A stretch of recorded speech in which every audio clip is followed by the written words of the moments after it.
성경 봉독하겠습니다. 오늘 성경 말씀은 마태복음 18장 15절에서 17절까지 말씀입니다. 신약 성경 마태복음 18장 15절에서 17절까지 말씀을 제가 봉독하겠습니다. 내 형제가 죄를 범하거든 가서 너와 그 사람과만 상대하여 권고하라. 만일 들으면 네가 내 형제를 얻은 것이요 만일 듣지 않거든 한두 사람을 데리고 가서 두세 증인의 입으로 말마다 확증하게 하라. 만일 그들의 말도 듣지 않거든 교회의 말하고 교회의 말도 듣지 않거든 이방인과 세리와 같이 여기라. 아멘. 제가 예전에 그 신학대학교를 다닐 때 한 교수님께서 채플 시간에 이렇게 설교를 하실 때마다 어떤 음성을 듣는다라고 말씀하신 적이 있었습니다. 그 음성이 어떤 음성이냐면 너는이라는 그 짧은 두 단어, 두 글자이거든요. 너는. 이게 무슨 말이냐면 신학생들을 위해서 설교를 하시는데 정직하게 살아라라고 이렇게 말씀을 하시는데 갑자기 너는이라는 그런 소리가 들린다는 거예요. 이게 무슨 말이냐면 그렇게 설교하고 있는 목사님이, 그 교수님이 자기도 그렇게 사는 게 힘들고 못 사는데 지금 그렇게 설교를 하고 있으니까 그런 자기의 모습을 보고 그런 음성을 들었다. 그런 말씀을 하시더라고요. 저도 이제 주일날에 설교를 하다 보니까 그 음성을 자주 듣는 것 같습니다. 지난해부터 목사님께서 주일날 설교 말씀을 이렇게 전할 수 있는 기회를 참 주셔서 너무 감사한데 준비하는 게 그렇게 쉽지만은 않더라고요. 그래서 왜 어려울까 이렇게 생각을 해보다가 여러 가지 이유가 있겠지만 그 중에 큰 이유가 바로 이 부분이었어요. 저도 설교를 하면서 또 준비를 하면서 너는이라는 그 단어가 계속 이렇게 들리더라고요. 정말 그랬습니다. 제가 나름대로 깨닫고 또 연구한 내용들을 준비하고 있는데 저에 대해서 저희 아내가 가장 잘 알겠죠. 네, 온전히 사랑하지 못하는 그 마음으로 설교를 준비해야 되고 네. 또 이렇게 하나님을 정말 신뢰하라, 사랑하라라는 이런 메시지를 전할 때마다 제가 글쎄요 돈을 엄청 막 신뢰하고 그러진 않지만 돈과 같이 내가 소유하고 있는 것들을 신뢰하고 있는 부분을 아직 숙제처럼 가지고 있는데 그런 말씀들을 전해야 하는 부분, 그런 부분에 있어서 참 어렵다. 네. 또 너는이라는 그런 단어를 들었던 것 같습니다. 그러면서 제가 어떤 글귀를 읽었는데 내가 고민하고 있는 게 바로 이거였구나라고 하는 것을 이렇게 정리를 하게 되는 때가 있었습니다. 이게 뭐냐면은 설교 준비가 아니라 설교자로 준비되어야 된다. 그러니까 제가 설교를 막 준비하고 있는데 이 설교 준비하는 게 문제가 아니라 설교자로서 내가 준비되어야 된다. 그런 말씀을 제가 읽게 되면서 그게 잘 준비가 안 되니까 내가 설교가 어렵구나라고 하는 것을 느끼게 되었습니다. 근데 저뿐만이 아니죠. 저도 그렇지만 우리 사랑하는 성도님들도 아마 같은 고민이 있을 거라고 생각을 합니다. 가정에서 또 직장과 생업에서 그리고 교회와 또 사회에서 여러 가지 일들을 맡고 계시잖아요. 여러 가지 직책들이 있으시는데 그런 것들을 그런 자리에서 다 이루시고 해야 되는 거 너무나도 중요하고 꼭 해야 되는 일들이잖아요. 하지만 그것보다도 더 중요한 것은 그런 일을 하면서 내가 하나님의 자녀로서 세워지는 것, 자라가는 것, 신자가 되는 것, 참된 신자가 되는 것, 그게 정말 중요하다라고 하는 말씀을 드리는 겁니다. 오늘 말씀은요, 용서와 사랑에 대한 부분이고 이 부분을 함께 나누도록 할 텐데요. 이 말씀을 준비하면서도 계속 들리더라고요. 너는이라는 단어가 계속 들렸습니다. 하지만 오늘 본문 말씀을 통해서 우리가 용서와 또 사랑을 나누고 그래서 우리 각 사람이 우리 모두가 하나님의 자녀로서 또 참된 신자로서 더 성장해 나가는 그런 시간이 되기를 주님의 이름으로 축복합니다. 네, 여러분 오늘 본문 말씀과 연관돼서 교회 안에서 어떤 형제가 어떤 자매가 잘못을 하면 어떻게 하겠습니까? 오늘 본문 말씀은요. 이 교회 안에서 잘못한 자들에 대해서 이렇게 하라라는 그런 가르침을 주님께서 말씀을 해주고 있는 그런 본문입니다. 그런데 이게 단지 이론적이거나 원론적인 이야기를 하는 것이 아니라 굉장히 실제적인 말씀을 해주고 있어요. 어떤 형제가 다른 사람에게 잘못을 하게 되면요. 그것은 그냥 참고할 수준이 될 텐데 근데 어떤 그 이야기가 나의 이야기라면, 그러니까 나에게 잘못을 한 것이라고 한다면 굉장히 관심을 많이 갖고 보게 되겠죠. 15절 말씀을 함께 보겠습니다. 15절 말씀을 보면요. 내 형제가 죄를 범하거든 이렇게 시작을 하고 있습니다. 이 부분을 어떤 사본에서는 내 형제가 너에게 죄를 범하거든이라고 이렇게 되어 있거든요. 세번역 성경을 갖고 있는 분들은 바로 이렇게 확인이 되실 거예요. 제가 한번 읽어보면 내 형제가 너에게 죄를 짓거든 가서 단둘이 있는 자리에서 그에게 충고하여라. 그가 너의 말을 들으면 너는 그 형제를 얻을 것이다 라고 되어 있습니다. 그러니까 오늘 말씀은요, 딴 사람 이야기가 아니라 교회 안에서 나에게 잘못했을 때 그때 주님이 어떤 가르침을 주셨나라고 하는 부분이다 라고 생각하시면서 말씀을 나누면 좋을 것 같습니다. 그러면 다시 한번 질문을 드리도록 하겠습니다. 교회 안에서 어떤 형제나 자매가 나에게 잘못을 하면 여러분 어떻게 하시겠습니까? 또 지금까지 어떻게 해오셨습니까? 오늘 말씀은요, 이렇게 말씀하고 있어요. 혹시라도 내가 피해 당하는 사람이라 할지라도, 혹시가 아니라 이 본문 말씀은 지금 피해자를 말을 하고 있거든요. 나를. 내가 피해를 당했다 하더라도 그냥 소극적으로 가만히 있고 기다리고 있지 말아라. 그 사람이 먼저 와서 용서를 빌도록 가만히 있지 말고 피해를 당한 너가 피해를 당했다 하더라도 가서 화해를 주도하고 그리고 깨어진 관계를 회복하라라고 말씀을 하고 있다는 겁니다. 그러면서 이제 구체적으로 이 4단계를 통해서 예수님께서 말씀을 해주고 계시죠. 첫 번째 단계는 15절 말씀입니다. 15절 말씀을 제가 앞부분을 읽어보겠습니다. 내 형제가 죄를 범하거든 가서 너와 그 사람과만 상대하여 권고하라. 너와 그 사람과만 상대하여 권고하라라고 말씀합니다. 그러니까 먼저 이 피해를 당한 그 당사자가 잘못한 형제에게 가서 권고를 하라는 겁니다. 사실 이 첫 번째 단계부터 어렵잖아요. 쉽지 않죠. 누군가에게 잘못한 것에 대해서 내가 말을 하는 것도 사실 어렵고 그것을 듣고 있는 사람도 굉장히 어렵습니다. 쉽지 않습니다. 그런데 주님께서는 잘못을 했을 때, 형제가 잘못했을 때 침묵하지 말아라. 그냥 묵가하지 말아라. 그리고 가서 단둘이 있는 곳에서 단둘이서 공고해 주어라 라고 말씀을 해주고 있어요. 물론 이것은 그 자리에 가서 막 정죄하라, 그렇게 하라고 하신 말씀은 당연히 아니겠죠. 개인적으로 접촉을 해서 은밀하게 그 문제를 이야기하고 해결하라.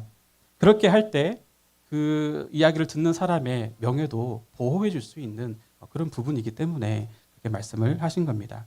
그리고 바로 이런 것을 사랑이라고 말을 할 수가 있겠죠. 그래서 갈라디아서 6장 1절 말씀은 이렇게 말씀을 하고 있습니다. 제가 읽겠습니다. 형제들아, 사람이 만일 무슨 범죄한 일이 드러나거든 신령한 너희는 온유한 심령으로 그러한 자를 바로잡고 너 자신을 살펴보아 너도 시험을 받을까 두려워하라. 이 말씀에서는 그 범죄한 자에게 온유한 심령으로 말하라라고 말씀을 하고 있습니다. 겸손한 마음과 온유한 심령을 가지고 가서 그가 정말 죄를 깨달을 수 있도록 이야기해주고 그리고 회개해서 용서받을 수 있도록 공동체로 다시 돌아올 수 있도록 해라라고 말씀하시는 거죠. 근데 이렇게 해서 만약 그 형제가 그 말을 잘 듣고 용서를 받게 된다면 형제를 얻게 될 것이다라고 아까 15절에서는 말씀을 하고 있는 겁니다. 그리고 이제 두 번째 단계는 16절인데요. 16절에서는 만일 듣지 않거든, 그래서 혼자 갔는데 만일 듣지 않거든 한두 사람을 데리고 가서 두세 증인의 입으로 말마다 확증하라라고 말씀을 합니다.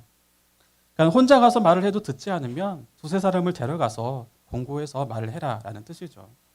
근데 여기에서도 오해하지 말아야 될 것은요.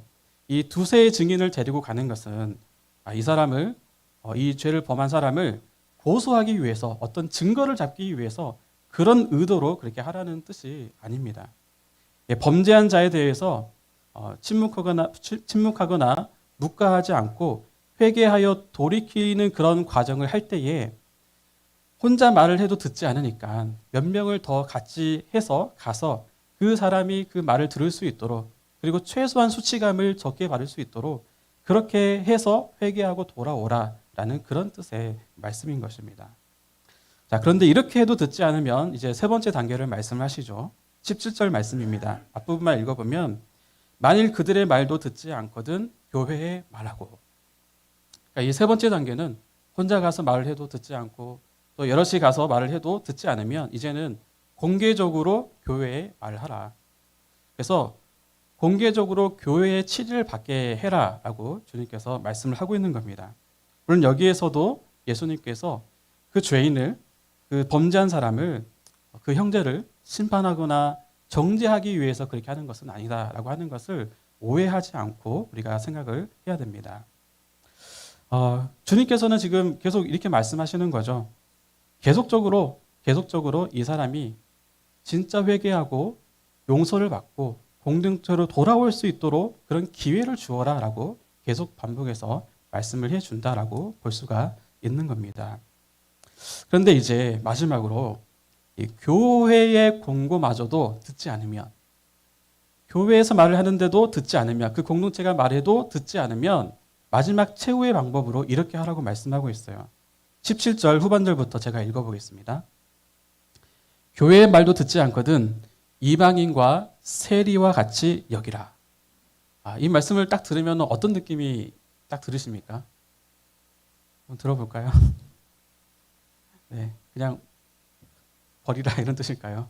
아니겠죠? 이 죄를 범한 사람이 이렇게까지 말을 듣지 않으면 그냥 이방인과 세리처럼 대하라라고 주님은 말씀을 하고 있어요. 이방인과 세리처럼 대하라. 이 말의 뜻은요. 당시 유대인들이 이방인과 세리를 어떻게 이해했는지를 생각하면 이해가 더 쉽거든요. 그들은 이방인과 세리와 교제조차도 하지 않았습니다. 그들의 공동체에 들어올 수 없는 그런 존재들이었다는 겁니다. 그러니까 이 범죄한 형제가 끝까지 회개하지 않고 돌이키지 않고 용서받지 않고 그렇게 한다면 영적인 교제를 아주 끊어버리라라고 하는 정도로 강하게 지금 주님께서 말씀을 하고 계신다는 거예요. 그래서 사실 이 본문은요, 우리 이제 장로님들은 아시겠지만 그 교회 권징에 대한 그런 내용의 부분입니다. 그런데 이 내용이 이 교회 권징에 대한 내용이 오늘날 우리가 신앙생활 하는 데 있어서 막 이렇게 피부에 다가오지 않을 수가 있어요. 피부에 다가오기가 쉽지가 않습니다. 왜냐하면 우리는 지금 현대 사회를 살아갈 때 개인주의가 대세를 이루는 그런 사회를 살아가고 있기 때문이거든요. 당시 유대 사회만 해도 공동체 사회였습니다. 이게 무슨 말이냐면 이 이방인과 세리와 같이 여겨져서 그것을 문자 그대로 받아들이고 그렇게 하게 된다면 그건 바로 이 공동체에서 쫓겨나게 되는 거거든요. 그렇게 공동체에서 쫓겨나게 되면 다시 말하면 이 생존의 문제에 있어서 아주 치명적인 그런 문제를 당하게 된다. 그런 의미가 들어 있습니다. 근데 오늘날 현대 사회는 그렇지가 않죠. 교회에서 신앙생활을 하는 것, 그것을 생존의 울타리로 생각하면서 신앙생활을 하고 있지는 않는 것이 현대의 그런 흐름입니다. 그래서 혹여나도 교회에서 부끄러운 일을 해서 교회를 떠난다고 하더라도 그것 자체가 그 사람의 생존이 달릴 만큼 그렇게 심각한 문제가 지금은 아니거든요. 그뿐만이 아니죠. 어떤 문제이든지 간에 교회를 떠나는 것을 생각을 해보면 물론 참 심각하게 기도하고 또 하나님 뜻이 어디에 있는지 심사숙고하면서 그렇게 결정하시는 분들도 있지만 이 전체적인 그 시대의 흐름, 그 흐름을 보게 되면 이 공동체를 중요하게 생각하는 그런 시대보다는 좀 더 쉽게 교회를 떠나고 옮기는 그런 안타까운 모습을 부인하지 않을 수가 없는 것 같습니다. 참 그런 면에서 우리 다윗교회 성도님들이 참으로 대단하고 참 보석과 같은 분들이다라고 하는 것을 또 설교를 준비하면서 다시 한번 느끼게 됐습니다. 참 교회 건축이 이렇게까지 오래될 줄은 몰랐잖아요. 벌써 횟수로 5년 차가 되었고 그 일 때문에 외부적인 어려움도 있었고 또 그 일을 잘하기 위해서 내부적인 그런 아픈 그런 관계에 어려움도 있었습니다. 그런 시간이 자그마치 5년이라는 시간, 5년이라는 그런 광야의 시대를 저희가 지금 가고 있죠.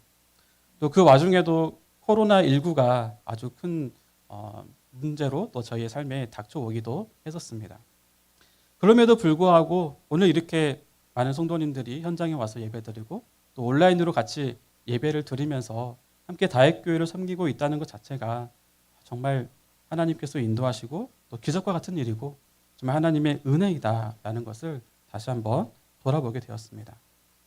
그러면서도 우리가 우리 다윗교회가 우리 공동체가 잊지 않고 또 함께 마음을 지금 모아야 되는데요. 우리가 가야 할 산이 아직도 많이 남아 있습니다. 그리고 그 길을 갈 때 우리가 각자가 혼자 가는 것이 아니라 함께 가야 한다고 하는 것을 우리가 다시 한번 마음을 좀 모았으면 좋겠습니다. 여러분 그 수요 저녁 예배에 잘 참여하고 계십니까? 네, 많이들 못하고 계신다는 것을 제가 알고 있는데 어떤 이유인지 모르겠지만 하나님께서 은혜의 자리로 부르셨다는 것을 믿고 그 기도하는 자리에 또 부족한 말씀이지만 말씀을 듣는 자리에 사모해서 나아갔으면 좋겠습니다. 근데 저희가 출애굽기 말씀을 저희가 나름대로 준비하면서 나누고 있는데 그 말씀 중에 이 사건이 있었어요. 금송아지 우상 사건이 있었는데 그 사건에서 하나님이 어떻게 말씀을 했냐면 너희들이 가나안 땅에 들어가는 거 그래 그거 해줄게. 그런데 나는 너희랑 같이 가지 않을 거야 라고 그렇게 말씀을 하신 부분이 있어요. 그 부분에 있어서 모세가 그렇게 말씀을 했습니다. 아닙니다. 하나님께서 친히 가지 아니하시면 우리를 그쪽으로 올려 보내지 마십시오 라고 이렇게 모세가 답변을 하는 부분이 있어요. 이런 같은 마음으로 우리 다윗교회 성도님들이 이 내곡동 예배당을 건축을 하고 또 그곳에 새로운 곳에서 주님을 섬기는 자리로 나아가야 하는데 그곳에 옆에 있는 성도님들과 같이 가야 된다. 하나님을 붙잡고 가는 건 당연한 거고 우리 옆에 있는 성도님들과 같이 가야 됩니다. 그런 마음을 좀 가졌으면 좋겠어요. 당신이 안 가면 나도 안 갑니다. 당신이 가야 저도 갑니다. 이런 마음을 가졌으면 좋겠습니다. 그럼 여기에서 당신이 안 가면 나도 안 갑니다. 여기에 강조점을 두시면 안 돼요. 지금 가자고 하는 말입니다. 그렇죠. 우리는 하나님께서 다의 공동체로 부르셨고 다의 공동체라는 한 배를 탄 우리 한 공동체입니다. 이 큰 배를 타고 가다 보면 또 먼 바다를 향해서 가다 보면은 글쎄요 때때로는 작은 배를 옆에 띄어서 여러 격가지 일들을 하는 그런 시기도 있을 거라고 생각을 합니다. 하지만 결국에는 다시 그 큰 배로 돌아와서 함께 가야지만 그 목적지까지 우리가 잘 갈 수 있다고 생각을 합니다. 그런데 그 항해를 할 때, 우리가 같이 모여서 할 때, 같이 우리가 그 항해를 걸어갈 때, 우리가 같이 모여서 살다 보면은 항상 좋은 얼굴만 가지고 또 이렇게 가는 것은 쉽지 않겠다라고 하는 것을 우리가 경험했고 또 앞으로도 그럴 거라고 저는 생각을 합니다.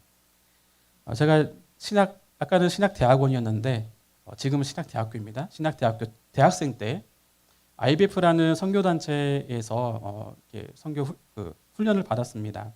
그때 받은 것 중에 하나가 이제 내적 치유라는 부분이었는데 그 내적 치유에 대한 핵심적인 부분이 저한테는 어떤 것이었냐면 그러니까 아버지에 대한 상처, 그 상처를 해결하는 것이었거든요. 그 영향을 많이 받아서 삶이 좀 힘들어하는 부분들이 있었습니다. 그러면서 이제 아버지를 용서해야 된다라는 그곳까지 이제 가야만 했었는데 나름대로 잘 교육을 받았고 그리고 아버지가 왜 그때 그럴 수밖에 없는지에 대해서 나름대로 이해를 했어요. 그래서 어느 날은 이제 전화를 딱 해서 아버지한테 사랑한다고 이렇게 고백을 했더니 아버지도 반응을 조금 조심스레 하시고 그래서 좀 관계가 좀 좋아졌구나라고 생각을 했습니다. 그렇게 이제 몇 년을 이제 살았죠. 그러다가 이제 제가 1년 동안 그 아버지와 함께 다시 시골로 내려가서 1년 동안 같이 살아야 되는 그런 때가 있었어요. 그때 1년 동안 같이 밥도 먹고 또 같이 자면서 생활하다 보니까 다시 또 갈등이 이제 생기더라고요. 나의 모습을 다 보여줘야 되고 또 아버지의 성격을 또 내가 또 그걸 봐야 되고 그런 경우가 있었습니다. 그래서 이게 지금 저만의 모습이 아니라 우리 같이 공통적으로 갖고 있는 모습이잖아요. 그래서 이 코로나가 끝나도 적절한 거리 두기는 항상 우리에게 필요한 게 아닌가 이렇게 생각을 좀 들었습니다. 마찬가지로 우리가 이 다의 공동체라는 배를 타고 지금 가고 있는데 물론 우리가 서로 기대하고 즐거워하는 그런 시간이 사실은 더 많겠죠. 더 많습니다. 그런데 때때로는 우리가 관계가 힘들고 어려운 시간들, 그런 시간들이 있는데 그 시간을 우리가 조금은 좀 자연스럽게 받아들일 그런 필요가 있어요. 그래서 갈등이 있는 것 그 자체를 심각하게 생각하는 것이 아니라 핵심은 그거죠. 우리에게 주어진 이 갈등을 우리가 어떻게 풀어가야 하는가. 그게 우리의 생각하는 주제가 되어야 될 겁니다. 물론 이것은 교회뿐만이 아니라 우리 각자의 인생, 개인의 인생, 또 가족 안에서, 또 직장에서, 이 사회에서 늘 생각을 해야 되는 그런 부분인 거죠. 우리가 이렇게 함께 있는데, 또 우리 온라인으로 같이 있는데, 우리 공동체 안에서도 누군가는 잘못을 했을 수도 있고요. 그리고 나도 잘못을 했을 수가 있습니다. 그리고 내가 상처를 받았을 수 있고요. 그리고 누군가가 나 때문에 상처를 받을 수도 있습니다. 근데 오늘 말씀을 통해서 우리가 배울 수 있는 것은요. 우리가 배울 수 있는 영적인 원리, 그리고 하나님 아버지의 마음, 우리 주님의 마음은요. 이것을 우리가 잘 해결할 수 있도록 도와줍니다. 그런 일들이 우리에게 있다면, 내가 상처를 주고 또 상처를 받고 있다면 그냥 침묵만 하지 마시고 그냥 지나가도록 묵과만 하지 마시고 무관심하지 말라라는 겁니다. 때로는 우리가 내가 피해자야라고 하면서 상대방이 올 때까지 기다리는 그런 마음도 있는데 그렇게 하지 말고 내가 먼저 다가가 보자는 거죠. 내가 먼저 다가가서 관계를 풀어볼 수 있도록 노력을 해보자라는 겁니다. 제가 아까 서론에 말씀드렸다시피 이런 말씀을 하면은 너는 이라는 음성이 강하게 들립니다. 너는. 네, 준비하면서 이런 게 힘들더라고요. 네. 그런데 우리가 이렇게 하더라도요. 아무리 열심히 해도 진짜 열심히 해도 다시 한번 해보고 또 해도 잘 안 될 때가 분명히 있습니다. 그 잘 안 될 때를 경험하고 있는 분들도 있는 거죠. 분명히 내가 피해를 받았고 상처도 내가 받았는데 그래도 내가 가서 먼저 사과를 하고 또 때에 따라서는 위로와 격려를 해 주었는데 여전히 문제가 해결되지 않는 그런 시간을 살아가고 있는 분들도 있습니다. 그래서 혼자 가서도 말해보고 또 같이 가서도 이야기해보고 또 교회 차원에서도 이야기를 해봤지만 풀어지지 않는 그런 경우가 있습니다. 자, 그럴 때 오늘 제가 여러분에게 하고 싶은 말씀, 주님이 마지막에 하신 그 말씀을 정말 다시 한번 생각을 해보고 그 말씀을 우리 가슴속에 잘 담았으면 좋겠습니다. 주님이 뭐라고 말씀하셨냐면 주님은 형제가 교회의 권면까지도 듣지 않을 때 그때 이방인과 세리와 같이 여기라라고 단호하게 말씀을 하셨습니다. 이방인과 세리와 같이 여기라고 하는 것, 공동체 안에 들어오지 못하고 쫓아내버리라고 하는 것, 이런 의미라고 아까 처음에 말씀을 드렸잖아요. 근데 이것을 그런 식으로 문자적으로 해석을 하면 정말 아주 큰 위험에 빠질 수가 있습니다. 왜냐하면 우리가 잘 알잖아요. 주님의 성품을 알잖아요. 주님께서는 삭개오 같은 그런 세리장에게도 직접 의도해서 찾아가셔서 그를 만나주신 분입니다. 그리고 이방인을 위해서 우리가 참 위대하게 생각하는 사도 바울을 부르셔서 그를 찾아가서 이방인을 위해서 복음을 전하라고 그에게 사명까지 주신 분이십니다. 우리가 잘 아는 것처럼 우리가 그동안 잘 배워왔던 것처럼 우리 주님은 하나님의 자녀라면 또 우리가 함께하는 형제 자매라면 작은 자 하나라도 없인 여기지 말고 단 한 명의 잃은 양이라도 찾아가는 분이시다라고 하는 것을 우리가 기억하십시다. 마태복음 18장 10절하고 14절 말씀에 이렇게 되어 있습니다. 삼가 이 작은 자 중에 하나도 없인 여기지 말라. 이와 같이 이 작은 자 중에 하나라도 있는 것은 하늘에 계신 너희 아버지의 뜻이 아니니라. 또한 주님께서 이렇게 말씀하셨죠. 형제가 잘못하거든 그가 회개하면 7번씩 70번이라도 그를 용서해 주어라 라고 말씀을 하셨습니다. 그가 세리이든 그가 이방인이든 상관이 없죠. 이런 주님께서 우리 형제들을 그리고 하나님의 자녀를 공동체에서 끊어버렸다 이거는 말이 안 되는 거죠. 그것은 주님의 그 마음의 진심이 아니라는 겁니다. 그래서 이것을 우리가 어떻게 이해를 해야 되나라고 하냐면 이 주님께서 하신 말씀을 이 양면성을 우리가 좀 이해를 해야 됩니다. 이게 뭐냐면 한쪽 면은 이 경고를 지금 듣고 있는 사람이에요.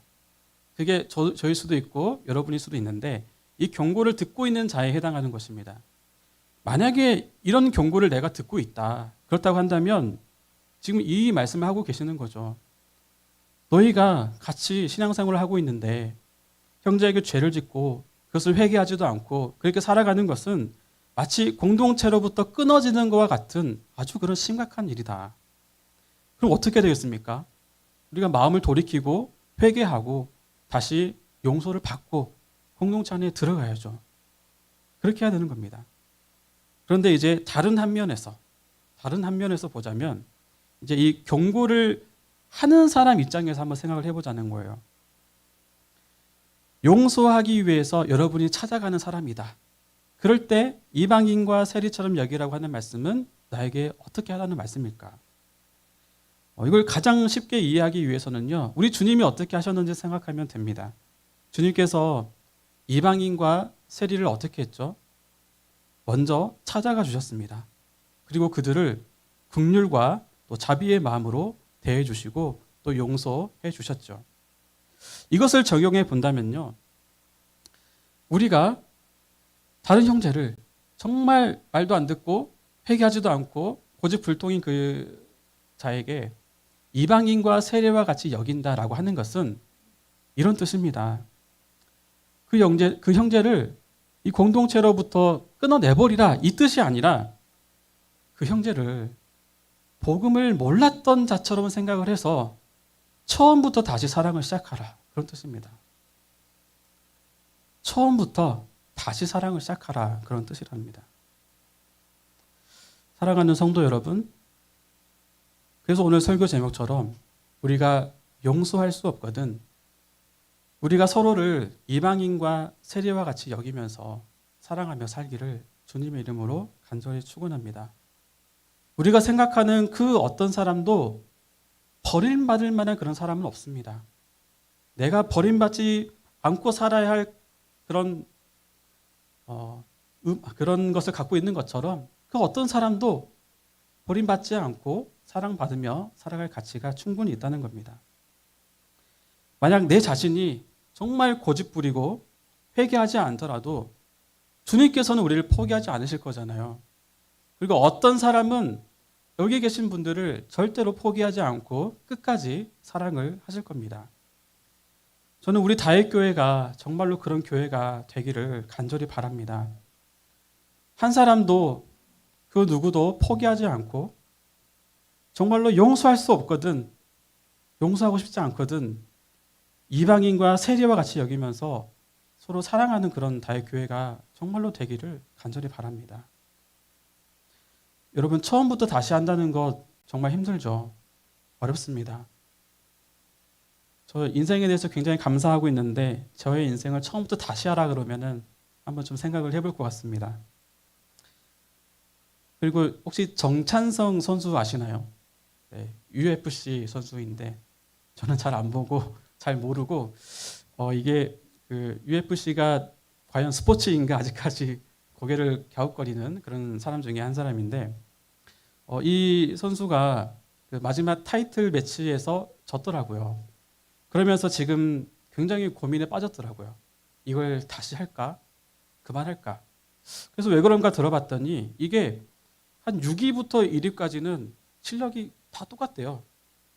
그러니까 마지막에 한번 열심히 잘해서 이긴 것이 아니라 그거를 똑같이 6위부터 계속 이렇게 해서 올라가야 된다고 하더라고요.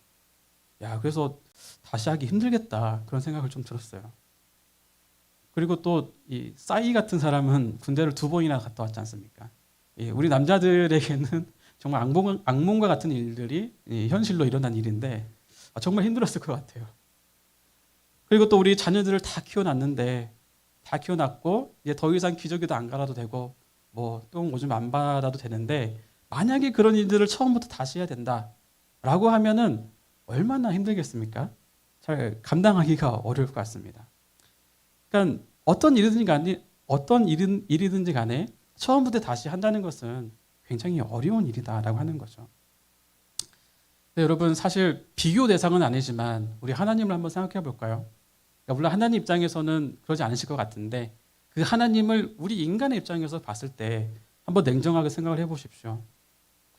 우리는 그냥 쉽게 허다한 믿음의 증인들이라고 말을 하고 그리고 나를 하나님께서 받아주시고 인도해 주셨다고 했지만 하나님께서는요 그 말도 안 듣는 그 인생들 얼마나 많은 인생들을 다 이렇게 보시고 또 물론 하나님은 시간에 제약받으신 분이 아니시지만 인류의 역사 속에서 한 사람 한 사람을 그렇게 오래 기다리시고 또 하나님의 자녀로 빚어가시고 만드시는 것을 보면은 하나님께서 얼마나 처음부터 다시 시작한 일들을 많이 하셨을까 그런 생각을 좀 해보게 됐습니다.